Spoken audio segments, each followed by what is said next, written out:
Hello বন্ধুরা, hi, welcome back to my channel Sulata lifestyle.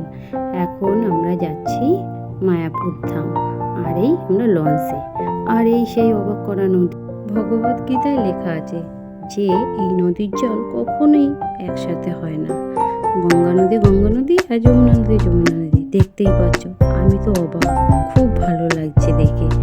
আর শেষমেশেই আমরা মন্দিরে এসে উপস্থিত হলাম। মন্দিরে আসলে সত্যি বলছি এত সুন্দর লাগে, মনটা যেন পবিত্র হয়ে যায়। আপনার মনে মনে এমনি সেই গানটা চলে আসবে, জয় রাধে জয় রাধে, জয় শ্রীকৃষ্ণ বলো জয় রাধে।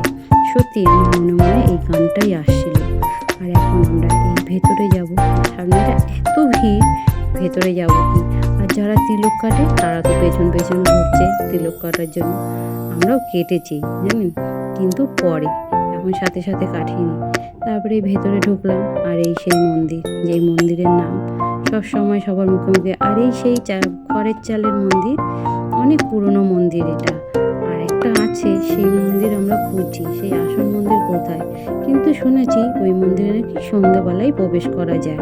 আর সন্ধ্যেবেলায় ওখানে এত সুন্দর মনোরমটা হয় না, কিন্তু লোকের মুখে শুনছি। আমরা তারপরে এই চারিদিকটা ঘুরে ঘুরে বেড়াচ্ছি, যে মন্দিরের এদিক ওদিক, কি সুন্দর লাগছে পরিবেশটা। মন্দিরটাকে দেখতে এত সুন্দর, লোক কতজন।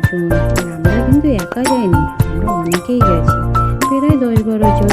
আমার মা, বাবা, দিদি, জামাইবাবু সবাই মিলে। আর এরকম টুকু করে থাকা এত সুন্দর লাগছে। আমিও টুক করে একটা ভিডিও করে নিলাম। আর এখানে জানেন তো অনেক নিয়ম, সব জায়গায় আবার ভিডিও করা যায় না, কিছু কিছু জায়গায়। আর এটা হচ্ছে পেছনের মাঠটার দিকে এসে আমরা এই ভিডিওটা করছিলাম, খুব সুন্দর লাগছে। আর এখান থেকে আমরা এখন যাব গোশালায়। নাম শুনেছি যে গোশালা, ওখানে নাকি অনেক সুন্দর সুন্দর গরু দেখতে পাওয়া যায়। আর আমরাও তার উদ্দেশ্যে রওনা দিয়ে দিলাম। আর এখানের পরিবেশটা দেখুন, সব ফাঁকা, কিন্তু এখানে সব কিছু দেওয়া আছে, কোন দিকে যেতে হবে, কোন দিকে কী আছে এই।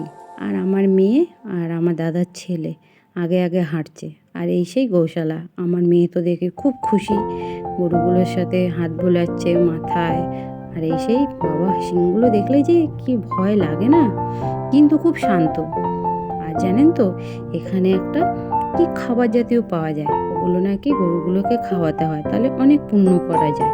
কিন্তু জানি না সেটা সত্যি কি না। তারপরে ঘুরে টুরে খিদে পেয়ে গেছে, এইবারে তো খেতে হবে। সব খাবার এখানে বসে পড়লাম, আর খেতে খেতে একটু ভিডিওটাও করে নিলাম। এখানে ভিডিও করতে দেয় না, তবে লুকিয়ে লুকিয়ে সব হচ্ছে। এবারে খাওয়া দাওয়া, এই সবাই আমাদের সব ফ্যামিলির লোক সবাই একসাথে খাচ্ছি। এই খাওয়াগুলো খুব টেস্টি। আর তারপরে এই শ্যামকুণ্ড, রাধাকুণ্ড এগুলো ঘুরতে বেরিয়েছি। গোবর্ধন পর্বত দেখা বলে, ছোটো মেয়ে বৃন্দাবন তো আর যেতে পারবো না, এখানেই ওগুলো দেখে নিচ্ছি। এবার যেদিন পারবো সেদিন যাব। আর এই সেই কীর্তনের জায়গা, সন্ধ্যেবেলা শেষমেশ এখানেও চলে আসলাম। যেই মন্দিরের কথা বলছিলাম ওখানে তো ভিডিও করা মানা, করতে পারিনি। তারপরে এই রওনা দিলাম আবার বাড়ির উদ্দেশ্যে। না বাড়ি না, নবদ্বীপ মন্দির দেখে তারপরে বাড়ির উদ্দেশ্যে রওনা দেব। আর এই যে সেই গঙ্গা নদী, আপনাদের দেখলাম। আর এই সেই নিমাইয়ের বাড়ি চলে আসলাম। আদৌ জানি না এটা সত্যিকারে নিমাইয়ের বাড়ি কিনা, কিন্তু সবাই তো বলছে, তাই মেনে নিয়েছি এটাই নিমাইয়ের বাড়ি। কিন্তু আমরা দেখতে চেয়েছিলাম আদি বাড়ি, বলছে এখানে আদি বাড়িটা নেই, ভেঙে চলে গেছে, তাই জন্য দেখা হয়নি। আর এই সেই নিম গাছ, নিমাইয়ের বাড়ি ঘুরছি। আর এই সচি মাতার কোলে নিমাই, এগুলো কিন্তু ভিডিও করা মানা, তবু আমি করছিলাম। এবারে এই যে সে গোপাল, বালগোপাল দোল খাচ্ছে। আর এই গোপালটাকে এত সুন্দর লাগছে না, আমার বর বলছে আমি একটু দোল দেবো, তাই দিচ্ছে। আর আমি একটু ভিডিও করে নিলাম। আর এই সেই 52 হাত না 56 হাত নিমাই, একটু ছবি তুলে নিলাম। আর এই যে ভেতরে যে মিউজিয়ামগুলো সব দেখা হলো।